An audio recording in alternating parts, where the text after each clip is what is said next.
Don't touch me. The icy voice cut through the dim room. A pale, slender hand clamped down on your wrist, with such force that you couldn't help but gasp. By the faint moonlight seeping through the heavy curtains, you finally got a clear look at the man before you. His deep chiseled features were like an artwork meticulously sculpted by God, his dark green eyes glowing faintly in the darkness, his thin lips pressed into a tight line. This was your employer for this trip, the heir to the northern castle Lucio von Nost. The man who, legend-headed, hadn't slept a wink in 3 years. Mr. Nost, I am the acupuncturist you hired. You tried to maintain a professional calm, even though your wrist was throbbing with pain. The butler should have informed you. Lucio's gaze lingered on your face for a few seconds before he released your hand. Another quack recommended by those mediocre doctors? He leaned back against the headboard, his long fingers pressing against his temples, his voice dripping with exhaustion and impatience. You rubbed your bruised wrist and took out the silver needles from your medical kit. I don't practice Western medicine, I practice traditional Chinese medicine. And I'm confident I can cure your insomnia. Hey, Lucio let out a cold laugh. Do you know how many people have said that to me? The temperature in the room seemed to instantly drop to freezing. You knew he had every reason to be skeptical. According to the butler, over the past 3 years, the Nost family had spent over 100 million euros hiring the best doctors from all over the world, yet not one of them could help him sleep soundly for more than 2 hours. At its worst, he had gone 7 days and 7 nights without closing his eyes. Then why not give me one more chance? You said calmly, sterilizing a silver needle over an alcohol lamp. You can't sleep anyway, right? Lucio's pupils constricted slightly. This Eastern woman was really bold. Do you know where the last person who spoke to me like that is now? His voice was so low, it sounded like it came from hell. I don't know, nor do I care. You turned around the silver needle in your hand gleaming coldly in the moonlight. I only know that if you don't get treatment, you probably won't survive this winter. This wasn't alarmist talk. From the moment you walked in, you noticed the deep dark circles under his eyes, his skin pale to the point of transparency, and his eyes bloodshot from long-term insomnia. His body had reached its limit. Interesting. Lucio suddenly smiled, the smile looking particularly eerie in the darkness. Then let me see what skills you have, little girl from the East. You ignored the disdain in his tone and focused on your preparations. Please take off your shirt and lie on the bed. What? Lucio raised an eyebrow. Acupuncture requires inserting needles at specific points. I can't operate while you're wearing pajamas. You explained in a strictly business-like manner. He stared at you for a long while, seemingly judging if you had ulterior motives. Finally, he did as he was told. When he took off the black silk pajamas, you couldn't help but hold your breath. It wasn't because of his perfect physique, though that was certainly impressive, but because of the dense array of scars covering his back. There were knife wounds, burn marks, and some you couldn't even identify. What? Scared? Lucio seemed to notice your reaction, his tone carrying a hint of amusement. No. You took a deep breath, forcing yourself to calm down. I was just judging how these old injuries might affect the acupoints. Your fingers lightly brushed against his spine, searching for the precise points. Lucio's body stiffened noticeably. How long had it been since anyone dared to touch him like this? Relax. Your voice was soft, as if afraid of disturbing something. If you are too tense during acupuncture, the effect will be greatly diminished. The first silver needle accurately pierced the Baihui point on his head. Lucio let out a muffled groan, his fingers tightly gripping the sheets beneath him. Does it hurt? You asked. It's manageable. Actually, it was more than just pain. It felt like a bolt of lightning striking directly into his brain. But strangely, that heaviness that had accumulated in his head over the years seemed to lighten a little. You continued inserting needles, each one incredibly precise. The room was so quiet you could only hear the breathing of 2 people. After some time, when the last needle was inserted, Lucio suddenly felt a warm current flowing slowly into his body from the needle tips. It was a sensation he had never experienced before. It was like soaking in a hot spring in the dead of winter, or like a mother's hand gently stroking his forehead, though he had long forgotten what his mother looked like. His voice sounded a bit dazed. This is qi, you explained as you twirled the silver needles. In traditional Chinese medicine, insomnia is mostly caused by an imbalance of yin and yang, and an unsettled mind. What I am doing now is helping you harmonize your yin and yang to calm your spirit. Lucio wanted to mock this mystical nonsense, but for some reason, his eyelids were getting heavier and heavier. How was this possible? He hadn't felt sleepy in 3 years. Don't resist it. You sensed his struggle, your voice becoming even softer. Go to sleep, I will be right here watching over you. Perhaps he was too tired, or perhaps your voice really held some kind of magic, but Lucio actually closed his eyes. 1 minute, 2 minutes, 3 minutes, his breathing gradually became even and deep. He was asleep, he was really asleep. Looking at his peaceful sleeping face, a sense of indescribable achievement welled up in your heart. But you were also a bit puzzled. What exactly had a person been through to make sleep a luxury? The moonlight spilled onto the side of his face through the gap in the curtains, making that cold, stern face look much softer. In his sleep, Lucio shed the coldness and defensiveness of the day, looking just like a big boy.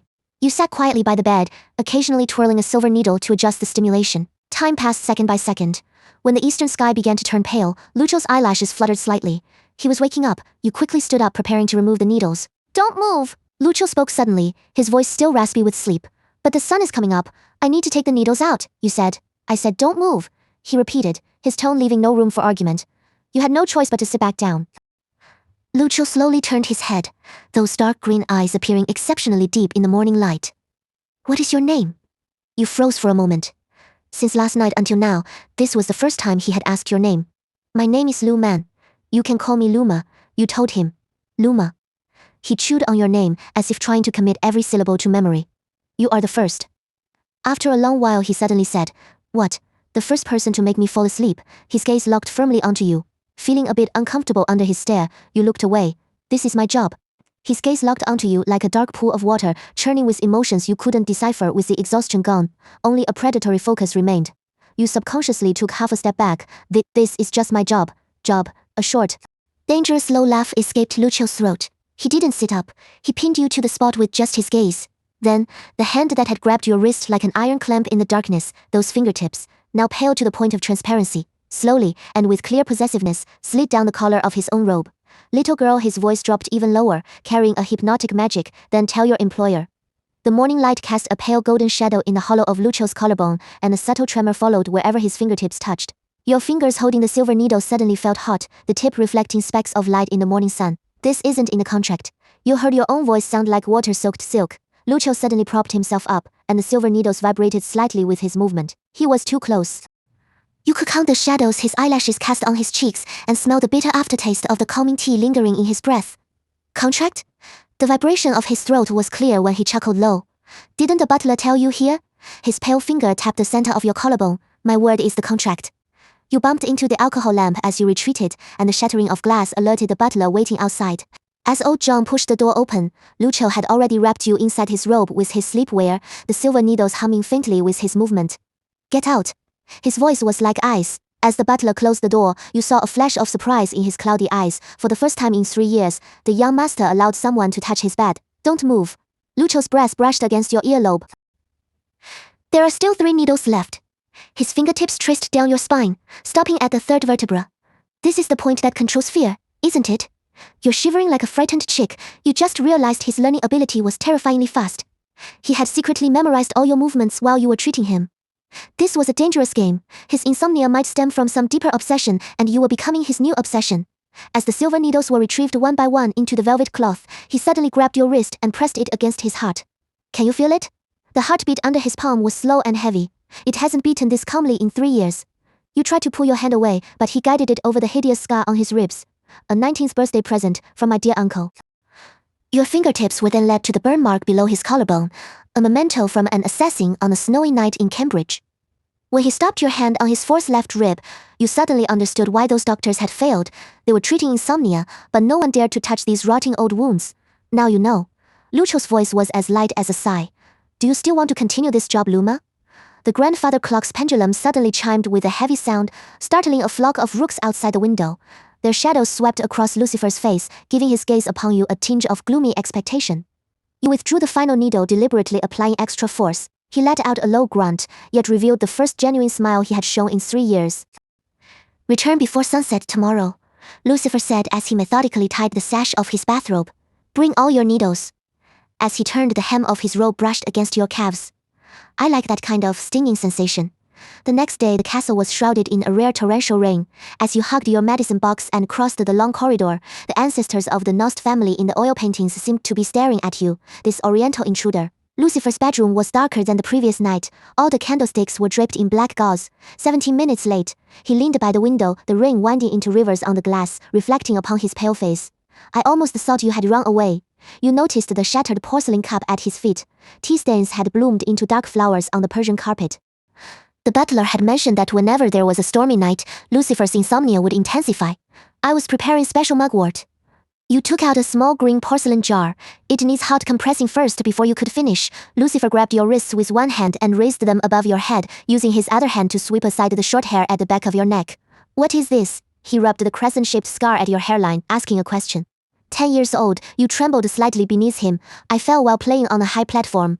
This answer pleased him. You heard the sound of fabric tearing, and the warm mugwort pack was pressed directly against his bare back. Lucifer let out a sigh of contentment, resting his head on your shoulder like a beast being soothed. Do you know why I chose you? His canine teeth grazed your earlobe. Those so-called famous doctors didn't even dare approach my bed. But on your first night, you dared to insert needles here. His palm slid down your waistline, his fingertips pressing precisely above your coccyx. The sound of the storm beating against the glass suddenly became distant. As you counted the gaps between his eyelashes, you discovered that the gloom said to be enough to stop a child from crying had transformed into something more dangerous, like an undercurrent surging beneath a frozen lake. When he finally allowed you to administer the needles, you deliberately chose the longest triangular needle. Lucifer lay on the pillow and laughed low. You hold quite a grudge, little doctor. You discovered an unhealed wound in the dimple of his lower back. The moment your fingertips touched the edge of the scab, you were flipped over onto the velvet bedding. Lucifer's knees pinned down your scattered skirt, his fingers smelling of medicine gripping your chin. Curiosity killed the cat. He licked away the bead of blood seeping from the tiger's mouth of your hand, scratched by the needle tip during the struggle just now. However, he suddenly pressed your fingers onto the wound at his waist. If it's you. You took the opportunity to insert a silver needle into the emion point behind his ear, while your other hand pressed against his heaving chest. Look at me, you imitated his tone from last night. It's just a nightmare. The darkness surging in the depths of his eyes gradually settled, as pain and numbness shot up his spine along his veins. You heard his muffled whisper, "Stay with me." The storm outside the window had stopped at some unknown moment. Moonlight passed through the dripping glass, casting the silhouettes of your entangled bodies onto the Gothic dome. When the first ray of morning light dyed the east red, Lucifer finally fell into a deep sleep in your arms. This was the first time in 3 years that someone had guarded him through a stormy night until dawn. In the castle garden after the storm, the vegetation emitted a fresh scent. You squatted in front of a chamomile bush, carefully snipping off a few flower branches carrying morning dew. The sound of scissors cutting through stems was exceptionally crisp in the quiet morning light. The sound of footsteps crunching on dry leaves came from behind. Stealing my flowers? You turned your head and saw Lucifer standing on the stone path not far away. He had changed into a linen shirt today. The pale blue fabric looked soft in the morning light, and the collar was casually open, revealing several faint red needle marks left from last night's acupuncture. The gloom that usually locked his brows seemed to have faded, revealing instead a touch of the natural elegance of a noble-born son. It's for medicine. You carefully placed the cut flower branches into a rattan basket, deliberately avoiding looking at the new needle mark traces on his collarbone. Chamomile added to the calming tea enhances the medicinal effect. He took a few steps closer, the faint scent of sandalwood on him mixing with the breath of morning dew. Really? There was a hint of playfulness in his voice. I thought you knew what is the most effective medicine for me. The rattan basket slipped from your hand, and the flower branches scattered across the dew-covered grass. Lucifer reached out, his fingers gently brushing through your hair. He performed this action very naturally, as if he had practiced it many times. In fact, last night while you were dozing by the bed, he had indeed combed your long hair like this over and over again, until the morning light cast your shadows upon the wall through the curtains. Young master. Old John's voice came from outside the rose bushes. He stood there respectfully, head bowed, not daring to look this way. The lawyers from London have arrived. They are waiting for you in the study. You took the opportunity to try to retreat, but Lucifer grabbed your wrist. His movement was light, but the force was enough to make it impossible for you to break free. Let them wait, he said nonchalantly, while using his other hand to pick off a grass blade stuck to your hair. My treatment session isn't over yet. His fingers remained at your pulse, where the skin was slightly hot from his touch. Old John continued to stand with his head down, staring intently at the toes of his shoes. In these 3 years he had seen too many doctors chased out of the castle by the angry young master, but he had never seen anyone make Lucifer gaze with such tenderness. You returned to the pharmacy inside the castle. The air here was filled with a mixture of various herbal scents, some bitter, some sweet, appearing mysterious and warm amidst the mottled light and shadow cast by the sun through the stained glass windows. You began preparing the herbs for the day, placing chamomile into a stone mortar to grind. The sound of the pestle striking the mortar was a bit harsh, and your movements seemed clumsy due to nervousness. Lucifer leaned against the oak medicine cabinet, casually rolling his shirt sleeves up to his elbows, revealing the blue blood vessels on the inside of his forearms. He just watched you busy like this, his gaze as focused as if studying some precious art piece. Is this saffron? He suddenly leaned closer, looking at the orange-red powder you were weighing on the scale. Yes, but the dosage must be very precise. Before you could finish your sentence, you felt his breath right against your ear. He extended a finger, dipped a bit of the saffron powder scattered on the table, and put it in his mouth. Sweeter than I expected. As he spoke, his thumb lightly stroked your lower lip. I wonder what it would taste like here. The medicine spoon slipped from your hand and fell into the copper scale pan, making a crisp sound. The entire room was left with only the sound of the pendulum swinging, one beat after another, as if counting the heartbeats between the two of you. You turned around to fetch the honey jar, only to find that Lucifer was already standing behind you, trapping you between the medicine cabinet and his body. The scent on him mixed with a faint aroma of absinthe, warm yet dangerous. Lucifer, your voice was a bit tight. It's time to change the mugwort pack. He laughed softly, stepped back half a step, but the moment you let out a breath of relief, he placed his hands on your waist and lifted you up, making you sit on the medicine cabinet. The ceramic medicine jars beside you shook slightly from the vibration. He shielded the back of your head with one hand, while the other began to unbutton the pearl buttons at your collar. Do you know? His voice was very light, carrying a dangerous tenderness. The sleeping pills those quack doctors prescribe feel as heavy as drinking lead when swallowed. His lips approached the side of your neck, his warm breath brushing against the pulsing blood vessels there. But your needles. His palm pressed against the shinshu point on your back. When they prick here, his fingers slid down to your waist, and here, finally stopping on your rising and falling abdomen. It's like injecting moonlight into the veins. The call of rooks came from outside the window, and you trembled lightly in his embrace. Lucifer took the opportunity to capture your earlobe, and the feeling of his teeth lightly biting made your spine tingle. So sensitive. His voice became hoarser. Then wait a moment, young master. Old John's voice, accompanied by urgent knocking, interrupted everything. The lawyers say regarding the modification of the will, get out. A porcelain jar was swept aside by Lucifer, shattering into pieces against the wall. You saw the violence surging in his eyes, a darkness deeper than insomnia, the paranoia and irritability nurtured by 28 years of lonely life. But when you stretched out your trembling hand to gently stroke his furrowed brow, those gloomy clouds miraculously dispersed. Continue. He grabbed your hand and pressed it against his chest, his heartbeat hitting your palm violently. Only you can make me. You didn't know where the courage came from, but you stood on your tiptoes and lightly kissed his rolling Adam's apple. This immature movement made Lucifer freeze entirely. His hands gripping your waist tightened. The force great enough to leave marks on you, yet his voice was so hoarse it was unrecognizable. Do you know the consequences of provoking a madman? You saw your flushed face in his deep green eyes. I am a doctor. Your fingers slowly slid down along the depression of his spine. To cure an illness, you must treat the root.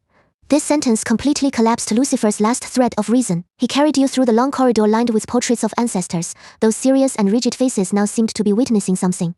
In the master bedroom, the velvet curtains fluttered gently in the morning breeze. You sank into the feather duvet, watching the buttons of his shirt scatter one by one, suddenly realizing that this treatment had long deviated from its original course. Scared? Rucher gently pinned your struggling wrist to the pillow. The tip of his nose grazing the throbbing vein at your temple. Last night, while I was asleep, his hot wet tongue traced the shell of your ear. You secretly touched this scar, didn't you? You curled your toes in embarrassment. After he drifted off last night, you hadn't been able to resist running your fingertips over those jagged scars, wondering what kind of pain had left such marks on his body. Little liar. He caught the sash of your nightgown between his teeth and pulled gently, untying it instantly. Sunlight spilled through the sheer curtains of the four-poster bed, bathing the room in a warm golden glow. Curled in Rucher's arms, your fingertips unconsciously traced the old scars along his ribs. Each mark held a story. Some were knife wounds, others burns, and some you couldn't even identify. Rucher lazily toyed with your loose hair, occasionally ducking his head to press soft kisses against your damp temple. His touch was light and tender, as if he were handling a priceless work of art. This is a first, he said suddenly, his voice husky with satisfaction, falling asleep alongside someone. You looked up, lost in his emerald eyes. They held a softness you had never seen before, like spring water after melting ice. That realization made your heart race faster than the intimacy just moments ago, and you couldn't help but bury your face in his scarred chest. Rucher suddenly rolled over, pinning you gently beneath him. Miss Acupuncturist, his fingertips grazed your swollen lips. It seems my insomnia has migrated. He guided your hand to his chest, pressing it against his racing heart. The heat radiating from him was scorching. Right here, it's been sleepless every night since I met you. From the garden. The sound of the gardener trimming roses drifted in, the rhythmic snip of the shears keeping time with you. Rucher nuzzled aside your messy collar, kissing just below the collarbone and leaving a faint red mark. When twilight painted the window frames red, you woke in his arms. Rucher was sleeping soundly, his lashes casting fragile shadows on his cheeks. You tried to slip out of bed quietly, but a note on the nightstand caught your eye. It was densely covered with your name, some traced over so heavily the pen had torn through the paper. The small line at the bottom made your breath hitch. If this is a dream, please let me never wake up. The fountain pen lay on the carpet, the ink still fresh, as if just written. You turned and met Rucher's waking gaze. The emotion swirling in his eyes reminded you of the sea before a storm. Don't leave me, Luma, he said. My rose. My cure. My everything. Morning light filtered through the stained glass window, casting fragmented patterns on the sheets. When you woke, you found Rucher lying on his side, watching you, his fingers gently twining a loose strand of your hair. Awake. His voice was still heavy with sleep. You tried to sit up but found your body terribly sore. Memories of last night rushed back like a tide, instantly setting your cheeks on fire. Time for the needles, you whispered, trying to reach for the pocket watch on the bedside table. Rucher reached out and pressed your shoulder, pushing you back into the pillows. No rush. His fingertips slid slowly down your spine. I want to ask you a question first. From outside came the sound of the gardener trimming the plants. The snip of scissors was particularly clear in the quiet room. What question? You asked nervously. He moved closer, his breath brushing your ear. You know, I read the medical books you brought. Your heart skipped a beat. Those books didn't just have acupuncture theory, but detailed explanations of meridians and acupoints. His voice was low and dangerous. Right now at the Chen hour, qi and blood flow through the Yangming stomach meridian, and a Zuzanli point, his palm covered your calf. Right here, you gasped. His ability to learn was terrifying. In just 2 nights, he had memorized so much professional knowledge. What are you trying to do? Your voice trembled slightly. Rucher didn't answer. Instead, he got up and took a long thin silver needle from your medicine box. The tip gleamed coldly in the morning light, making you shrink back involuntarily. Don't be afraid. He lay back down beside you, toying with the needle in his palm. I just want to know what it feels like when the doctor becomes the patient. You tried to snatch the needle, but he easily pinned your wrist. His grip wasn't tight, but it was enough to keep you still. Rucher, acupuncture isn't a game. You try to sound serious. If you put it in the wrong place, then you should instruct me properly. He pressed the needle tip against your cuff, moving it slowly along the path of the meridian. Here, or here. Every time the needle grazed your skin, you couldn't help but tremble. It wasn't from pain, his touch was actually light, but from a mixture of unknown fear and a strange anticipation. 3 inches next to the temple, he murmured to himself, recalling the text. That is the Yifan point, treats insomnia and vivid dreams. The needle moved to behind your ear. So this is the sensation whenever you stick me there. You closed your eyes, feeling the silver needle wander across your skin. He didn't actually pierce it, just used the tip to press gently on the acupoints. That faint teasing stimulation actually made you feel a wave of drowsiness. Interesting. Rucher set the needle aside and used his thumb to press on those points instead. No wonder I fall asleep under your hands. This feeling. His voice dropped lower. It's like being hypnotized. A knock came from the door. Old John's respectful voice drifted in. Young master, the lawyer from London is still waiting. Let them wait, Rucher replied without looking up, his attention still fixed on you. You opened your eyes and saw him intently studying the path of the meridians on your arm. That focused expression was like a scholar facing a precious ancient text. Did you really finish reading all the medical books? You couldn't help asking. Only a part. He looked up, a cunning light flashing in his green eyes. But enough to understand why you can make me sleep. He leaned down, resting his forehead against yours. It turns out controlling a person's body can be so simple. As long as you know the right location and apply the right stimulation. Your breathing became ragged. The air in the room seemed to grow thick, and even the bird song outside sounded distant. But do you know? His finger stroked your cheek. Compared to silver needles, I prefer another method. Before you could react, he kissed you. Unlike the intensity of last night, this kiss was gentle and lingering, as if he wanted to exhaust all time in this single moment. When you finally parted, the sun was already high in the sky. Golden sunlight flooded the room, making even the dust motes in the air sparkle. My doctor. Rucher traced the shape of your lips with his fingertip. You said you must treat the root cause, so, his gaze suddenly deepened. Are you willing to stay here and cure me for good? The question stunned you. You came here originally just for a job, a challenge, but now everything had become complicated. Just as you spoke, he sealed your lips with his finger. No need to answer now, he said. We have plenty of time. He took something from the nightstand drawer. You looked closely and saw it was a handwritten treatment record. It detailed every acupoint you used on him these past 2 days, every reaction, and even every sentence you had said was carefully noted down. When did you? You asked in surprise. When I couldn't sleep, he said lightly. I had to find something to do. You flipped through the dense handwriting, a strange feeling rising in your heart. Amidst the cold medical terms, occasional personal notes appeared. A shallow line appears between her brows when she frowns. She bites her lower lip when she's focused. Her hands are warm, unlike other doctors who are so cold. On the last page, there was only one sentence. I think I have found something more effective than sleeping pills. Your eyes felt hot. This man, tortured by insomnia for 3 years, had started recording these details from the very first night he met you. Rucher. Shh. He pulled you into his arms, his chin resting on top of your head. Let me sleep a little longer. With you, I'm always particularly sleepy. The rooks outside called again, but this time they didn't sound desolate. Instead, they seemed to be singing some cheerful tune. Leaning against his scarred chest, listening to his gradually steady heartbeat, you suddenly understood what it meant to be destined. Perhaps you would really stay. Not as a doctor, but as my medicine. Rucher murmured in his half-sleep, his arms tightening around you. My cure. You closed your eyes, listening to the faint sounds of the fire in the fireplace. Occasionally the burning wood would let out a soft pop, and you boredly counted these sounds 1, 2. Your fingers unconsciously traced the scar on the back of Rucher's neck, left from a few years ago, now barely noticeable. Can't sleep? He suddenly turned over, and you felt the weight of his body pressing down on you.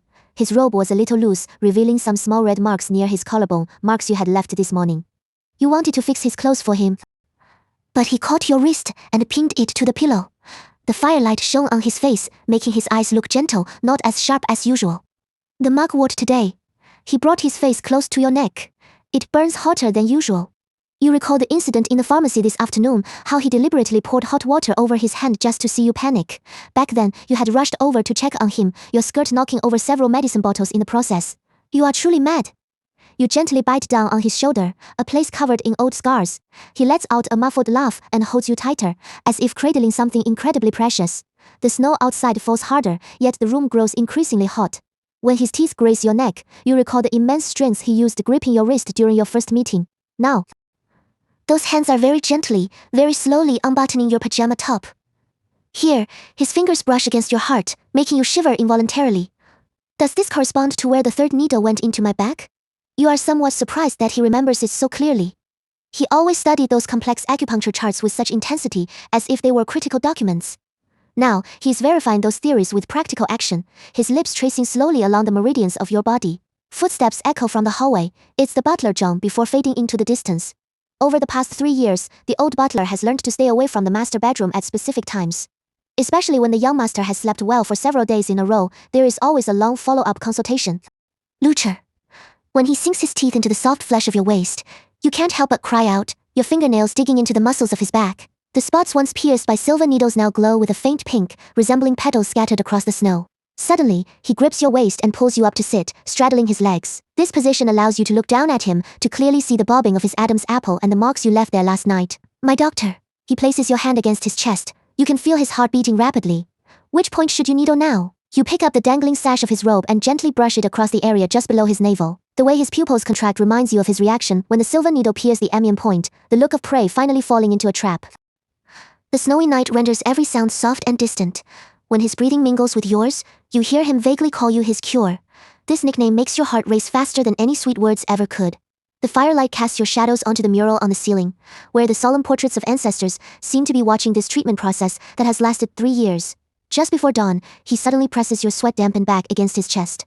You are too sleepy to keep your eyes open, but you clearly feel him press gently on the third vertebra of your spine, the exact spot where he had you insert the first needle all those years ago. Found it, he whispers, kissing the crown of your head, the root cause of my insomnia. You turn in his arms to look into eyes that have softened only for you. The gloom that had accumulated in his gaze for so many years has now transformed into a lingering affectionate mist. The snow has stopped. The butler quietly places breakfast outside the door. Beneath the silver lid lies a note, the lawyer's 10th request to redraft the prenuptial agreement. Lucher doesn't even glance at it before tossing it into the fireplace. Just as the flames swallow the paper, he takes your fingertips into his mouth and bites down gently. Today his teeth leave a faint mark on the web of your hand. Shall we try some methods other than needling? Blushing, you reach to cover his mouth, but he takes the opportunity to pull you down into the feathered duvet. The crisp sound of snow snapping pine branches outside weaves together with a sound from inside that is far sweeter. The jar of chamomile tea on the top shelf of the medicine cabinet sits quietly in the morning light. It will never wait to be brewed again, for its master has found a far more effective remedy for peace of mind.